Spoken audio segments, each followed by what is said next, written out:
Hi friends, welcome to Subscribe My YouTube channel. Thanks for watching. Subscribe to channel bell button. More videos coming. என்னோட பேரு அகிலா. நல்லதுன்னு நினைச்சு நான் செஞ்ச ஒரு விஷயம் என்னோட வாழ்க்கையவே நரகமாக்க போகுது அப்படிங்கிறது அப்போ எனக்கு தெரியாது. எனக்கு 14 வயசு இருக்கும். என்னோட அப்பா 18 வயசு இருக்கக்கூடிய ஒரு பையனை வீட்டு வேலை செய்யறதுக்காக கூட்டிட்டு வந்தாரு. அந்த பையனோட பேரு சிவா. அவன் பார்க்கறதுக்கு அழகாவும் படிச்சவன் மாதிரியும் இருந்தான். இவனை வேலைக்காரன் அப்படின்னு சொல்லி சொன்னா யாருமே நம்ப மாட்டாங்க. என்னோட அப்பா கவர்மெண்ட்ல பெரிய போஸ்டிங்ல வேலை பார்க்கறாரு. என்னோட அம்மா 10th வரைக்கும் தான் படிச்சிருக்காங்க. அவங்க எந்த வேலைக்கு போகாம வீட்டை பார்த்துக்கிட்டு ஹவுஸ் ஒய்ஃபா இருக்காங்க. அப்பா படிச்ச பொண்ணதான் கல்யாணம் பண்ணிக்கணும் அப்படின்னு இருந்தாரு. ஆனா என்னோட தாத்தா கட்டாயப்படுத்தினால வேற வழி இல்லாம அம்மாவை கல்யாணம் பண்ணிக்கிட்டாங்க. அதனால என்னோட அப்பாவுக்கு அம்மாவை எப்பவுமே பிடிக்காது. திட்டிக்கிட்டே தான் இருப்பாரு. எனக்கு 6 வயசுல ஒரு தம்பியும் இருக்கான். முதல்ல சிவா எங்க வீட்டுக்கு வர்றப்ப அவனை பார்க்கையில ரொம்ப சோகமாவே இருப்பான். அவனை பார்க்கறதுக்கே ரொம்பவே பாவமா இருக்கும். இதுக்கு முன்னாடி எந்த பையனை பார்த்தாலும் கோபமா அவங்க கூட சண்டை போடுற பழக்கம் தான் எனக்கு இருந்துச்சு. ஆனா ஏன்னு தெரியல, சிவாவை பார்க்கறப்ப மட்டும் பாவமா தோணுச்சு. சிவாவும் கொஞ்ச நாள்லயே எங்க குடும்பத்துல ஒரு ஆளாகிட்டான். எல்லா வேலையுமே செய்வான். சமையல் வேலை, வீட்டை துடைக்கிறது, பாத்திரம் கழுவுறது, தோட்டத்தை பார்த்துக்கிறது, இன்னும் அம்மா சொல்லக்கூடிய எல்லா வேலையும் முடியாது அப்படின்னு சொல்லாம எல்லாமே சலிக்காம செய்வான். சிவா வந்ததுக்கு அப்புறமா என்னோட அம்மாவுக்கு வீட்டு வேலை செய்யறதுல ரொம்பவே உதவியா இருந்தான். சிவாவை என்னோட அம்மாவுக்கு சுத்தமா பிடிக்காது. ஏன்னா அவனை எங்க அப்பாவுக்கு ரொம்ப பிடிக்கும். அப்பாவுக்கு எந்த விஷயம்லாம் பிடிக்குதோ அந்த விஷயம் அம்மாவுக்கு சுத்தமா பிடிக்காது. அப்பாவுக்கு என்னையும் தம்பியையும் ரொம்பவே பிடிக்கும். எப்பவுமே பாசமா நடந்துக்குவாரு. இதனாலவே அம்மா எங்ககிட்ட கோவமா சிடுசிடுன்னு தான் எப்ப பார்த்தாலும் பேசுவாங்க. வீட்டில் அப்பாவுக்கும் அம்மாவுக்கும் அடிக்கடி சின்ன சின்ன சண்டை வந்துக்கிட்டே தான் இருக்கும். சண்டை வர்றப்ப எங்களை பார்த்துட்டாங்க அப்படின்னா 2 பேருமே அமைதியாகி அந்த இடத்துல இருந்து போயிடுவாங்க. சிவா மேல அப்பா அதிகமான நம்பிக்கையை வச்சிருந்தாரு. அதனால தான் என்னையும் தம்பியும் ஸ்கூலுக்கு அனுப்புறது, கூட்டிட்டு வர்றது, இது எல்லாத்தையுமே சிவா தான் பார்த்துக்கிட்டான். சிவாவுக்கு கார் ஓட்டவும் தெரிஞ்சுது. இந்த சின்ன வயசுலயே இவ்வளோ விஷயங்களை தெரிஞ்சு வச்சிருக்கானே அப்படின்னு சொல்லி சிவாவை பார்க்கும்போது எனக்கு ஆச்சரியமா தான் இருக்கும். சிவா கூட ஸ்கூல் போயிட்டு வர்றது எங்களுக்கு ரொம்ப பாதுகாப்பாகவே இருந்துச்சு. சில டைம் வர்ற வழியில எங்க தெருவில் இருக்கக்கூடிய பசங்க என்னை கிண்டல் பண்ணா கூட சிவா அவங்கள தட்டி கேட்டு சண்டை போட கூட போவான். இதனால சிவா மேல எனக்கு இருந்த மரியாதை நாளுக்கு நாள் அதிகமாகிட்டே போச்சு. இப்படியே 4 வருஷம் ஓடி போச்சு. நானும் இப்போ காலேஜ் படிச்சுக்கிட்டு இருக்கேன். என்னோட அப்பாவுக்கும் அம்மாவுக்கும் இப்போ சண்டை அதிகமாகிட்டே போச்சு. சின்ன சின்ன விஷயத்துக்கு கூட அம்மா அப்பா கிட்ட சண்டை போட ஆரம்பிச்சாங்க. டெய்லியும் எங்க வீட்டில் ஈவினிங் அப்பா வந்ததுக்கு அப்புறம் ஒரே சண்டையாக தான் இருந்துச்சு. எதனால இந்த சண்டை வருது, நல்லா தானே இருந்தாங்க அப்படின்னு சொல்லி நானும் யோசிக்க ஆரம்பித்தேன். என்னோட தம்பியும் அம்மாவும் அப்பாவும் அடிக்கடி சண்டை போடுறாங்கக்கா, ரொம்ப கஷ்டமா இருக்குன்னு சொல்லி மனசு உடைஞ்சு பேச ஆரம்பிச்சான். எனக்கும் எதனால இவங்க சண்டை போட்டுக்கிறாங்க, இந்த சண்டைக்கு என்ன காரணம் அப்படின்னு சொல்லி தெரிஞ்சுக்க ஆசைப்பட்டேன். அதனால 2 பேரையும் கவனிக்கவும் ஆரம்பித்தேன். அப்பதான் எனக்கு ஒரு உண்மையான விஷயம் தெரிய வந்துச்சு. அம்மாவுக்கும் அப்பாவுக்கும் இடையில சண்டை வரதுக்கு முக்கியமான காரணம் இந்த சிவா தான். என்னோட அப்பாவோட வெளியே போகக்கூடிய சிவா அங்க என்னென்ன நடக்குது, அவர் யாரோட எல்லாம் பேசுறாரு, எங்க போறாரு, எந்த லேடிஸ் கூட கான்டாக்ட் இருக்குன்ற எல்லா விஷயத்தையுமே தெரிஞ்சுக்கிட்டு என்னோட அம்மா கிட்ட அதை சொல்லி அதுக்காக பணமும் வாங்கிட்டு இருந்தான். இன்னொரு பக்கம் என்னோட அப்பா கிட்ட வீட்டில் அம்மா என்ன பண்றாங்க, யார் யார்கிட்ட பேசுறாங்க, அம்மாவோட சொந்தக்காரங்க யார் வீட்டுக்கு வந்துட்டு போறாங்க, இந்த மாதிரி வீட்டில் நடக்கிற எல்லா விஷயத்தையும் அப்பா கிட்ட சொல்லி அப்பா கிட்டையும் சிவா காசு வாங்கிட்டு இருந்தான். இந்த விஷயம் தெரிஞ்சதுமே எனக்கு ரொம்பவே அதிர்ச்சியா இருந்துச்சு. அவன் இப்படி செய்வான் அப்படின்னு சொல்லி நான் கொஞ்சம் கூட எதிர்பார்க்கவே இல்லை. அப்பாவும் சிவாவை ரொம்பவே நம்பினாரு. அம்மாவுக்கு சிவாவை பிடிக்கலனாலும் அவனை ஒரு டைம் கூட அம்மா குறை சொன்னதே இல்லை. எங்களோட குடும்பத்துல அவனை ஒரு நபராக தான் நினைச்சாங்க. ஆனா அவனோட குணமும் இப்படி இருக்கு அப்படின்னு சொல்லி நான் நினைக்கவே இல்லை. இப்ப எல்லாம் அவனை பார்க்குறப்பயே எனக்கு வெறுப்பு வர ஆரம்பிச்சிருச்சு. பணத்துக்காக ஒரு குடும்பத்துல குழப்பத்தை ஏற்படுத்துறானே, இவெல்லாம் ஒரு மனுஷனா அப்படின்னு நினைக்க தோணுச்சு.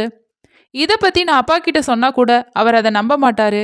ஏன்னா சிவா மேல அவர் அவ்வளோ நம்பிக்கை வச்சிருக்காரு. எனக்கும் அப்பாவும் அம்மாவும் அடிக்கடி சண்டை போட்டுக்கிறது பிடிக்கல. இதுக்கு எல்லாம் காரணம் இந்த சிவா தானே தெரிஞ்சதுக்கு அப்புறமா அவனை உடனே கண்டிக்கணும் அப்படின்னு தான் தோணுச்சு. ஒரு நாள் கிச்சன்ல சிவா சமைச்சுக்கிட்டு இருக்கப்போ நானும் உள்ள போனேன். அவனோட பக்கத்துல போய் நிக்கும்போது, அகிலா உங்களுக்கு ஏதாவது வேணுமா அப்படின்னு சொல்லி கேட்டான். எனக்கு கோவம் வந்துருச்சு. நான் உன்னோட முதலாளியோட பொண்ணு. என் பேரை சொல்லி கூப்பிடுறத இதோட நிறுத்திக்கோ. இதுக்கப்புறமா நீ என்ன மேடம்னு தான் கூப்பிடணும்னு சொல்லி சொன்னேன். இதை அவன் கொஞ்சம் கூட எதிர்பார்த்துக்க மாட்டான். அவனோட முகம் கொஞ்சம் மாறத நான் கவனிச்சேன். தலையை கீழே போட்டுக்கிட்டே நான் சொன்ன எல்லா வேலையுமே செஞ்சான். நானும் அவன்கிட்ட எங்க அம்மா அப்பா சண்டைக்கு காரணம் நீதான்னு எனக்கு தெரியும். காசுக்காக ஒரு குடும்பத்தை பிரிக்க நினைக்கிறியா? நீ எல்லாம் ஒரு மனுஷனா? உன்னை போய் நல்லவன்னு நினைச்சனே அப்படின்னு கோவமா சொல்லிட்டு அங்கிருந்து வந்துட்டேன். இனிமே அவன் இது மாதிரி செய்ய மாட்டான் அப்படின்னு தான் நான் நினைச்சேன். ஆனா நான் நினைச்சது தான் தப்பு. அது நடந்து கொஞ்ச நாள்லயே அப்பாவுக்கும் அம்மாவுக்கும் பெரிய சண்டையே வந்துருச்சு. அந்த சண்டையில இது வரைக்கும் அப்பா அம்மாவை அடிச்சதே இல்லை. ஆனா அன்னைக்கு ரொம்பவே மோசமா அடிச்சிட்டாரு. அப்பா அம்மாவை விவாகரத்து பண்ணிடுவேன். நீ இனிமே இந்த வீட்டில் இருக்கவே கூடாது. உடனே என்னோட வீட்டை விட்டு வெளியே போ அப்படின்னு சொல்லி சொன்னாரு. நானும் தம்பியும் அப்பா கிட்ட அழுது அவரை சமாதானப்படுத்தினோம். எங்களோட முகத்தை பார்த்ததுக்கு அப்புறமா அவரும் அமைதியாகிட்டாரு. அம்மா கிட்ட என்ன நடந்துச்சு அப்படின்னு விசாரிக்கிறப்பதான் அப்பா வேறொரு கல்யாணம் செஞ்சுக்க போறதா சொன்னாங்க. இது எனக்கு இன்னுமுமே அதிர்ச்சியா இருந்துச்சு. இந்த விஷயத்த உங்ககிட்ட யார் சொன்னா அப்படின்னு கேட்டேன். அதுக்கு அம்மா சிவா தான் சொன்னான்னு சொல்லி சொன்னாங்க. எனக்கு சிவா மேல கோவம் இன்னுமே அதிகமாச்சு. இவனை இப்படியே விட்டா நம்மளோட குடும்பத்தை சின்ன பின்னமாக்கிடுவான் அப்படின்னு யோசிச்சு இவனை உடனே வீட்டை விட்டு வெளியே அனுப்பிடணும். அதுக்கு என்ன பண்ணலாம் அப்படின்னு சொல்லி யோசிக்க ஆரம்பிச்சேன். அப்பதான் எனக்கு ஒரு மோசமான யோசனை வந்துச்சு. இது செய்யறது தப்பு தான். ஆனா என்னோட குடும்பத்தை காப்பாத்துறதுக்கு வேற வழியே தெரியல.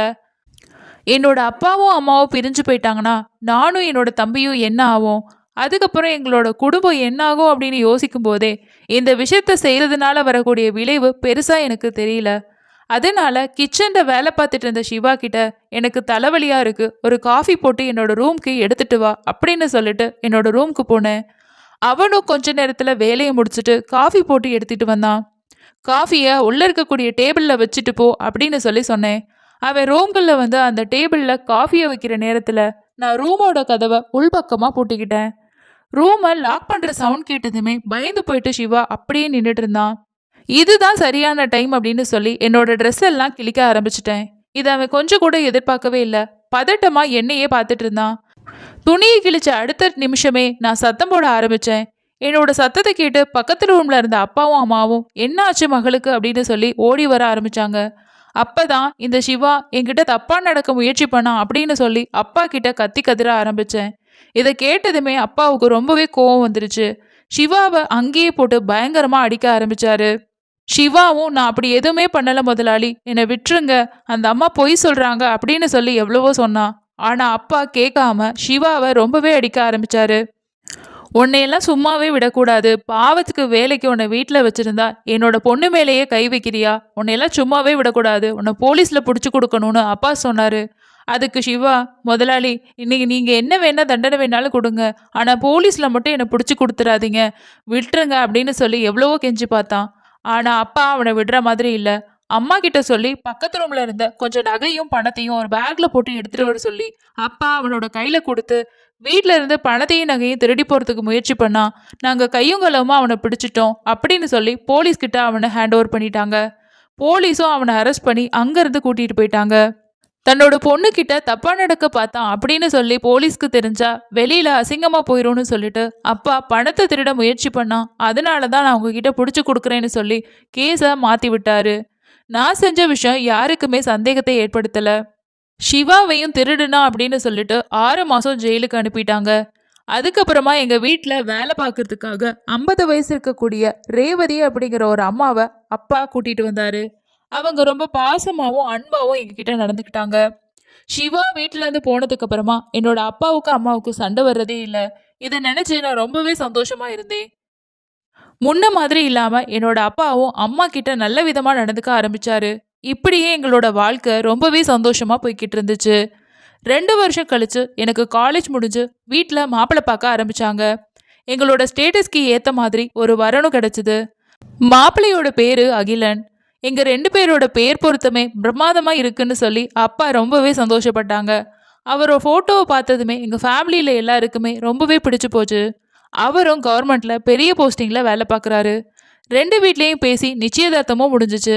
நிச்சயதார்த்தம் முடிஞ்சதுக்கு அப்புறமா அகிலன் கூட பேசுறதுக்கும் ஆரம்பிச்சேன். அகிலன் என் மேல ரொம்பவே பாசமா இருந்தாரு. நானும் அவரை அதிகமாவே நேசிச்சேன். நிச்சயதார்த்தம் முடிஞ்சனால ரெண்டு பேரும் அடிக்கடி வெளியில போறது வர்றதுன்னு இருந்தோம். என்னோட அப்பாவும் அம்மாவும் கல்யாணத்தை நினைச்சு ரொம்பவே சந்தோஷப்பட்டாங்க. எங்களோட கல்யாண நாளும் நெருங்கி வந்துகிட்டே இருந்துச்சு. அப்பாவும் அம்மாவும் சொந்தக்காரங்க வீட்டுக்கு போயிட்டு பத்திரிக்கை கொடுக்கணும் அப்படின்னு சொல்லி போயிட்டாங்க.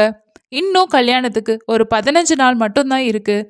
ஒரு நாள் அப்பாவும் அம்மாவும் கல்யாண இன்விடேஷன் கொடுக்கறதுக்காக வெளியூருக்கு போயிட்டாங்க. தம்பியும் அவங்க கூட போயிட்டான். நானும் ரேவதி அம்மா மட்டும்தான் வீட்டில் இருந்தோம். ரேவதி அம்மாவும் எல்லா வேலையும் முடிச்சுட்டு எனக்கு டயர்டாக இருக்கு கண்ணு, நான் கொஞ்சம் சீக்கிரமாக தூங்க போகிறேன் அப்படின்னு சொல்லி அவங்க ரூமுக்கு போயிட்டாங்க. எனக்கு பசியாக இருக்கவும் கிச்சனுக்கு போயிட்டு ஒரு ஜூஸ் ப்ரிப்பேர் பண்ணி குடிச்சிட்டு அதுக்கப்புறமா என்னோட ரூமுக்கு வந்து உட்காந்தேன். நான் ஃபோனில் பிஸியாக பார்த்துட்டு இருக்க டைமில் என்னோட ரூம் கதவு லாக் பண்ணுற சவுண்ட் எனக்கு கேட்டுச்சு. திரும்பி பார்க்குறப்ப அங்கே சிவா நின்றுட்டு இருந்தான். அவனை பார்த்ததுமே எனக்கு பதட்டமாயிருச்சு. அவன் இன்னும் ஜெயிலில் தான் இருக்கான்னு நான் நினச்சிக்கிட்டு இருந்தேன். திடீர்னு என்னோட முன்னாடி நிற்கிறத பார்த்து நான் ரொம்பவே பயந்து போயிட்டேன். சிவா என்னோட பக்கத்தில் வந்து, ஏன் இப்படி செஞ்ச? நான் உனக்கு என்ன துரோகம் பண்ணேன்? நான் செஞ்ச தவிர நீ என்கிட்டே கேட்டிருந்தா உண்மை என்ன அப்படின்னு சொல்லி அப்பவே உன்கிட்ட சொல்லியிருப்பேன். அதை விட்டுட்டு எதுக்காக என் மேலே இப்படி அபாண்டமாக பழி சுமத்தி வீட்டை விட்டு துரத்தி விட்ட? அதுவும் இல்லாமல் போலீஸ்கிட்ட பிடிச்சி கொடுத்தீங்க. அங்கே என்னை ரொம்பவே சித்திரவதைப்படுத்தினாங்க. இப்பெல்லாம் ஊரில் எனக்கு யாருமே வேலை கொடுக்க மாட்டேங்கிறாங்க. எங்கே போனாலுமே திருடிட்டு ஜெயிலுக்கு போனவன் தானேன்னு சொல்லி என்னை ரொம்பவே ஒரு மாதிரி பார்க்குறாங்க. என்னோட வாழ்க்கையே நரகமாகிருச்சு. என்னோட அம்மாவும் இறந்து போயிட்டாங்க. இதுக்கு காரணம் எல்லாமே நீதான். உன்னை நான் சும்மாவே விட மாட்டேன் அப்படின்னு சொல்லி என்னோட கன்னத்தில் ஓங்கி அரைஞ்ச ஆரம்பித்தான். அவன் அடித்த அடியில் நான் அப்படியே மயங்கி போய் பெட்டில் விழுந்தேன். அவன் எதை சொல்லி என்னை ஜெயிலுக்கு அனுப்பினியோ அதையே இப்போ செஞ்சுறேன் பாரு அப்படின்னு சொல்லி என்னோட மேலில் பாய ஆரம்பித்தான். நானும் அழுதுகிட்டே, ஐயோ நான் செஞ்சது தப்பு தான், என்னை மன்னிச்சிடு, அப்போ இருந்த சுச்சுவேஷனில் அப்படி பண்ணிட்டேன். இன்னும் எனக்கு கல்யாணத்துக்கு 15 நாள் தான் இருக்குது, தயவு செஞ்சு என்னை விட்டுரு அப்படின்னு சொல்லி எவ்வளவோ கெஞ்சினேன். ஆனால் அவன் அதை கேட்குற மனநிலையிலேயே இல்லை. என் மேலே பாஞ்சு தன்னோட பசியை தீர்த்துக்கிட்டான். சிவா கிட்ட இருந்து என்னோட மானத்தை காப்பாத்துறதுக்கு நான் எவ்வளவோ முயற்சி செஞ்சேன். ஆனால் அவன் ரொம்ப பலமாக இருந்தனால என்னால் எதுவுமே பண்ண முடியல. அவன் வந்த வேலை முடிச்சதுக்கப்புறமா என்னோட ரூம்ல இருந்து என்னோட மொத்த சந்தோஷத்தையும் எடுத்துகிட்டு போயிட்டான். நடுராத்திரியில் வீட்டுக்கு வந்த அம்மாவும் அப்பாவும் என்னோட கோலத்தை பார்த்து ரொம்பவே கதறி அழுக ஆரம்பித்தாங்க. என்னை ஆசுவாசப்படுத்தி யார் அப்படின்னு சொல்லி கேட்டப்போ தான் நான் சிவா அப்படின்னு சொல்லி சொன்னேன். அவங்க அதை கேட்டு ரொம்பவே அதிர்ச்சி ஆகிட்டாங்க. வீட்டுக்குள்ளே கேட்ட சத்தத்தை கேட்டு ரேவதி அம்மாவும் அவங்களோட ரூம்லேருந்து எழும்பி வந்தாங்க. நடந்தது நடந்து போச்சு, இனி என்ன பண்ண முடியும்? இன்னும் 15 நாள்ல கல்யாணம் இருக்கு. வெளியில இந்த விஷயம் தெரிஞ்சா கண்டிப்பா அகிலாவோட வாழ்க்கையே நாசமா போயிடும். இதை உங்களுக்குள்ளேயே வச்சுக்கிட்டு திருமண வேலையை பாருங்க அப்படின்னு சொல்லி அவங்க அட்வைஸ் கொடுத்தாங்க. அப்பாவுக்கும் அம்மாவுக்கும் அதுதான் சரின்னு பட்டுச்சு. அவங்க சொன்ன மாதிரியே அவங்க கல்யாண வேலையை கவனிக்க ஆரம்பிச்சாங்க. ஆனா எனக்கு தான் அந்த சம்பவத்திலேருந்து வெளியே வரவே முடியல. நைட் டைம்ல தூக்கமே வரல. எப்போ நினைச்சாலும் சிவா என்கிட்ட நடந்துக்கிட்டது தான் எனக்கு ஞாபகத்துக்கே வந்துச்சு. அம்மாவும் அப்பாவும் என்னதான் சொன்னாலும் என்னோட வருங்கால கணவருக்கு நான் துரோகம் செய்யணும் அப்படின்னு சொல்லி நினைக்கவே இல்லை. நான் செஞ்ச தவறுக்கு எனக்கு தண்டனை கிடைச்சிச்சு. எதுவுமே தெரியாத என்னோட கணவரை நான் ஏமாத்த விரும்பல. அதனால அவர்கிட்ட இந்த விஷயத்த சொல்லிடலான்னு சொல்லி கல்யாணத்துக்கு 3 நாளைக்கு முன்னாடி அவரை தனியாக கூப்பிட்டு நடந்த எல்லா விஷயத்தையுமே அவர்கிட்ட சொன்னேன். அவர் ரொம்ப நல்லவர். நான் சொன்ன விஷயத்த கேட்டதுமே, இதில் உன்னோட தவறு எதுவுமே இல்லை, அப்படி இருக்கப்ப உன்னையே நீ வெறுக்கணும், இந்த கல்யாணம் கண்டிப்பாக நடக்கும், நீ கவலைப்படாத அப்படின்னு சொல்லி எனக்கு ஆறுதலாக பேசிட்டு போனார். அவர் சொன்னதை கேட்டதுக்கப்புறமா எனக்கு ரொம்பவே சந்தோஷமாக இருந்துச்சு. அதுக்கப்புறம் எங்களோட கல்யாணமும் ரொம்பவே சிறப்பாக சந்தோஷமாக முடிஞ்சுது. கல்யாணம் முடிஞ்சதுக்கப்புறமா அகிலன் வீட்டில் தான் ஃபஸ்ட் நைட்டுக்கான ஏற்பாடு செஞ்சுருந்தாங்க. நானும் அகிலனும் ரொம்ப நேரம் பேசிகிட்டு இருந்தோம். அது வரைக்கும் சாதாரணமாக இருந்தேன்னா, அகிலன் என்னோட கையை பிடிச்சதுக்கு அப்புறமா சிவா என்கிட்ட நடந்துக்கிட்டது தான் எனக்கு ஞாபகம் வந்துச்சு. என்னையே அறியாம அகிலனை தள்ளி விட்டு கத்தி கதற ஆரம்பித்தேன். சிவா என்கிட்ட தப்பாக நடந்துக்கிட்டதா யோசிச்சு அகிலன் கிட்ட நான் ஒரு பைத்தியக்காரி மாதிரி நடந்து கொஞ்ச நேரத்திலே மயக்கமாகி விழுந்துட்டேன். அடுத்த நாள் நான் கண் முழிச்சு பார்க்குறப்போ என்னோட அம்மா அப்பா வீட்டில் இருந்தேன். ரொம்பவே டயர்டாக இருந்துச்சு. அன்னைக்கு காலையில் என்னோட மாமனாரும் மாமியாரும் அகிலன் எல்லாருமே அம்மா அப்பாவை பார்க்க வந்திருந்தாங்க. உங்கள் பொண்ணுக்கு என்ன பைத்தியமா? இப்படி ஒரு பைத்தியத்தை எங்கள் பையனுக்கு கட்டி வச்சிட்டீங்க. நீங்கள் நல்லா எங்களை ஏமாத்திட்டீங்க. இனிமே இந்த மாதிரி பொண்ணு எங்களுக்கு வேண்டாம் அப்படின்னு சொல்லி என்னை எங்க அம்மா அப்பா வீட்டிலேயே விட்டுட்டு போயிட்டாங்க. அகிலனும் என்னோட அம்மா சொல்றது தான் சரி. நானும் அகிலா நல்லா இருப்பான்னு சொல்லி தான் நினைச்சேன். ஆனா நைட்டு அவர் நடந்துக்கிட்டதை பார்க்கும்போது இவளுக்கு ஏதோ பெரிய பிரச்சனை இருக்குன்றது எனக்கு தெரியுது. அதனால இனிமே என்னால் அவ கூட வாழ முடியாதுன்னு சொல்லிட்டு அவரும் என்னை அம்மா வீட்டில் விட்டுட்டே போயிட்டாரு. கொஞ்ச நாள்லயே எனக்கு விவாகரத்து கொடுத்துட்டு அவர் வேறொரு கல்யாணம் பண்ணிக்கிட்டாரு. என்னோட வாழ்க்கையும் நரகமாகிருச்சு. ஆசாசியா வளர்த்த பொண்ணோட வாழ்க்கை இப்படி நாசமா போச்சே அப்படின்னு சொல்லி அம்மாவும் அப்பாவும் கண்ணீர் விடாத நாளே இல்ல. நானும் கொஞ்ச நாள் இந்த விஷயத்துல இருந்து வெளியில வர முடியாம ஒரு பைத்தியக்காரி மாதிரி தான் இருந்தேன். என்னோட தம்பிக்காக சரி நான் வாழணும், அவனை நல்லபடியா வளர்க்கணும் அப்படின்னு நினைச்சு ஒரு ஸ்கூல்ல டீச்சரா வேலைக்கு சேர்ந்தேன். அப்பதான் ஒரு நாள் எதிர்ச்சியா நான் சிவாவை பார்த்தேன். அவனை பார்க்குறப்ப இந்த நிலைமைக்கு காரணம் அவன் தானே, அவனை கொல்லணும் அப்படின்னு தான் தோணுச்சு. ஆனா நான் கோபத்தை கட்டிப்படுத்திக்கிட்டு அங்கிருந்து வீட்டுக்கு வந்துட்டேன்.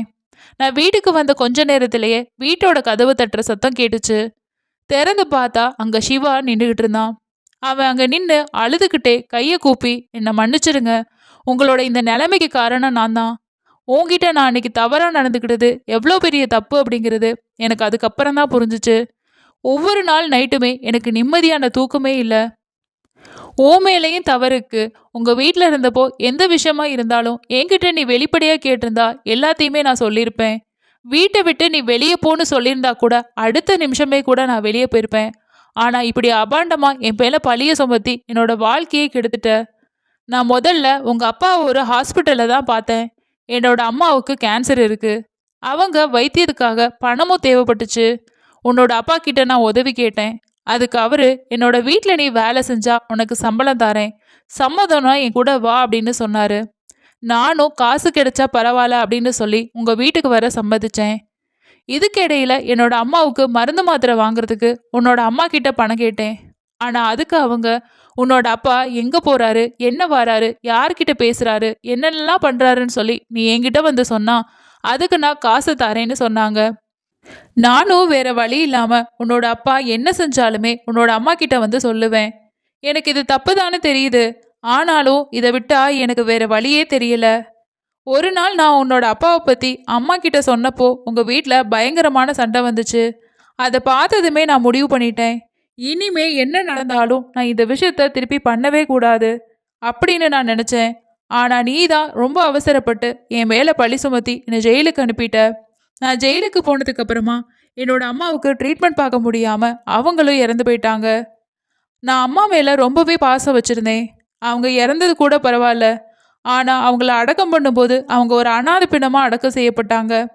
பையன் நான் இருந்தும் கடைசியா ஒரு அம்மாவுக்கு செய்ய வேண்டிய எதையுமே என்னால் செய்யவே முடியல. ஜெயிலையும் நான் நிறைய சித்திரவதைகளை அனுபவிச்சேன். ஜெயில இருந்து வந்ததுக்கு அப்புறமா ஒரு நாள் உங்க வீட்டு பக்கம் வந்தப்போதான் உங்க வீட்டில் எல்லாருமே சந்தோஷமா இருக்கத பார்த்தேன். அதில் நீ ரொம்பவே சந்தோஷமா இருந்த. என்னோட வாழ்க்கையை கெடுத்துட்டு ஏன் சந்தோஷத்தை கெடுத்துட்டு நீ மட்டும் நிம்மதியா இருக்கியா, உன்னை சும்மாவே விடக்கூடாது அப்படின்னு சொல்லி எனக்கு இன்னும் கோவம் அதிகமாச்சு. அதனால தான் உன்னோட வீட்டுக்கு அன்னைக்கு நைட்டு வந்தேன். நீ என்ன சொல்லி என்னை வீட்டை விட்டு துரத்துனியோ அந்த விஷயத்த நான் செய்யணும்னு நினச்சேன். அதனால தான் அன்னைக்கு உன்னை காட்டு மிராண்டித்தனமாக சீரழிக்க வேண்டியதா ஆச்சு. அதுக்கப்புறம் எனக்கே புரிஞ்சிச்சு நான் மன்னிக்க முடியாத ஒரு தப்பை செஞ்சுட்டேன் அப்படின்னு. உன்னை எனக்கு ரொம்ப பிடிக்கும். எனக்கு தகுதியை தெரிஞ்சு உன்னை விட்டு விலகியே இருந்தேன். உன்னோட வாழ்க்கை வீணாகிறதுக்கு நானும் ஒரு காரணமாகிட்டேன். உன்னோட வாழ்க்கையை கெடுத்தவன் நான் தான். அதனால நான் உன்னை கல்யாணம் பண்ணிக்கலாம் அப்படின்னு சொல்லி ஆசைப்படுறேன். தயவு செஞ்சு என்னை மன்னிச்சு ஏற்றுக்கோ. உனக்கு 2 நாள் டைம் தர்றேன். திரும்பவும் நான் வருவேன். நீ யோசிச்சு எனக்கு ஒரு நல்ல முடிவை சொல்லு அப்படின்னு சொல்லிட்டு அங்கேருந்து கிளம்பி போயிட்டான்.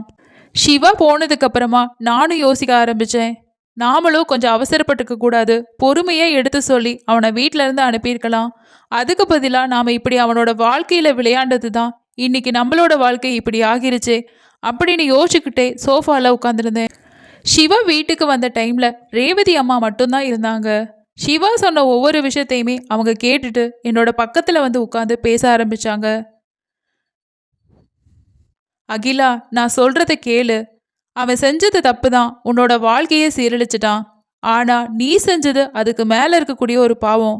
அவனோட அம்மாவோட சாவுக்கு நீ காரணமாகிட்ட. அதனால தான் அவன் இந்த மாதிரி நடந்துக்கிட்டான். என்னோட வயசுக்கு நான் எல்லாத்தையுமே பார்த்துட்டேன். நீ அவனை கல்யாணம் பண்ணிக்கிறது தான் நல்லதுன்னு எனக்கு தோணுது. அதுக்கப்புறம் உன்னோட விருப்பம் அப்படின்னு சொல்லிட்டு அங்கேருந்து போயிட்டாங்க. ரேவதி அம்மா சொன்ன விஷயம் எல்லாத்தையுமே ஒன்று ஒன்றா யோசிக்க ஆரம்பித்தேன். நான் பண்ண தவறுனால தான் சிவாவோட வாழ்க்கை இப்படி ஆகிருச்சு. அவன் மேலே எந்த தப்பும் இல்லை. நான் இன்னைக்கு யோசிச்சிருந்தேன் அப்படின்னா இன்னைக்கு என்னோட வாழ்க்கை இப்படி ஆகியிருக்காது. அதனால என்னோட வாழ்க்கை மாறணும் அப்படின்னா நான் கண்டிப்பாக ஒரு நல்ல முடிவு எடுக்கணும்னு சொல்லி என்னோட அம்மா அப்பா கிட்ட நடந்த எல்லா விஷயத்தையுமே சொன்னேன். அவங்களும் என் மேலே இருக்கக்கூடிய தவறை புரிஞ்சுக்கிட்டு இனிமேலும் நீ சிவாவை விட்டுறாத. அவனே உன்னை தேடி வரும்போது அவன்கிட்ட வசதி வாய்ப்பு மட்டும்தான் இல்லை, ஆனால் நல்ல குணம் நிறையவே இருக்கு அப்படின்னு சொல்லி சொன்னாங்க. 2 நாள் கழிச்சு திரும்பவும் சிவா எங்கள் வீட்டுக்கு வந்தான். இப்போ அவன்கிட்ட மறுப்பு சொல்கிறதுக்கு என்கிட்ட எந்த காரணமுமே இல்லை. அதனால கல்யாணத்துக்கு சரின்னு சொல்லி சொன்னேன். கொஞ்ச நாள்லயே எங்களோட கல்யாணம் ரொம்பவே சிம்பிளாக முடிஞ்சிச்சு. முன்னை விட ரொம்பவே பாசமாக சிவா என்னை பார்த்துக்கிட்டான். அவனோட இருக்கப்போ இன்னும் நான் சந்தோஷமாக இருந்தேன். என்னோட அம்மா அப்பாவும் மகளோட வாழ்க்கைக்கு ஒரு வழி கிடைச்சிருச்சுன்னு சொல்லி ரொம்பவே சந்தோஷமாக இருந்தாங்க. இப்போ நானும் சிவாவும் கணவன் மனைவியாக என்னோட அம்மா அப்பா வீட்டில் வாழ்ந்துட்டு இருக்கோம். கல்யாணமாகி நாங்கள் கணவன் மனைவி ஆனாலுமே எங்களுக்குள்ள ஒரு இடைவெளி இருந்துக்கிட்டு தான் இருக்கு. எப்போ நீ என்னை முழுமையாக கணவனாக ஏற்றுக்கிறியோ அப்போ நமக்குள்ளே நடக்கிறதெல்லாம் நடக்கட்டும் அப்படின்னு சொல்லி சிவா என்கிட்ட இருந்து விலகியே இருக்கான். அது சீக்கிரம் நடக்கும் அப்படின்ற ஒரு எதிர்பார்ப்போட நானும் காத்துட்ருக்கேன். நான் செஞ்ச ஒரு தவறு இன்னொருத்தவங்களோட வாழ்க்கையை எப்படி பாதிச்சுது, அது என்னோட வாழ்க்கைக்கு எப்படி வினையாக வந்துச்சு அப்படின்றத இந்த கதை மூலமாக நீங்கள் தெரிஞ்சிருப்பீங்கன்னு நினைக்கிறேன். இந்த கதையை பற்றி உங்களோட கருத்து என்ன அப்படின்னு சொல்லிட்டு கீழே இருக்கக்கூடிய கமெண்ட் செக்ஷனில் ஷேர் பண்ணுங்கள். அடுத்த இன்னொரு கதையில் சந்திக்கலாம். நன்றி. இது போன்ற கதைகள் கேட்க பிடிக்கும் அப்படின்னா மறக்காமல் நம்ம சேனலை சப்ஸ்கிரைப் பண்ணிக்கோங்க.